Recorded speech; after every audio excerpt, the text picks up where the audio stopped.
Welcome to Chillin' 101. We hope this video helps. In this video, I will explain how to play Nintendo games. To begin, understand that playing older Nintendo titles on modern devices often involves emulation. This means using specialized software, called an emulator, to mimic the original console's hardware. You'll need a computer or a compatible device, like a smartphone, to run this software. Always check that your device meets the emulator's minimum system requirements for the best experience, ensuring smooth gameplay at 60 frames per second. Next, you'll need to choose the right emulator. There are many options available, each designed for specific Nintendo consoles like the Super Nintendo, Nintendo 64, or Game Boy Advance. It's crucial to pick one that is compatible with your operating system, whether that's Windows, Mac OS, or Linux.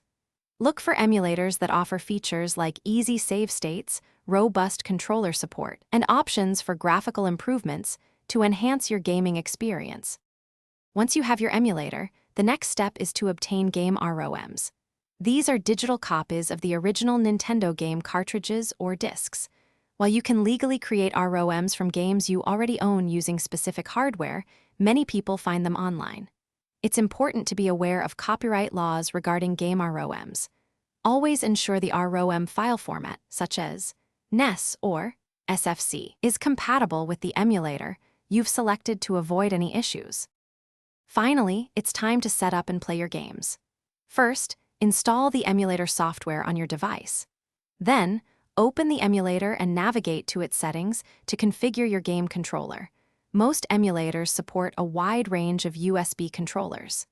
Next, load your downloaded game ROMs directly through the emulator's interface, usually by selecting an Open ROM or Load Game option. You can also adjust video and audio settings to personalize your gaming experience, perhaps even upscaling to 4K resolution. Thanks for watching. Consider subscribing if we helped you.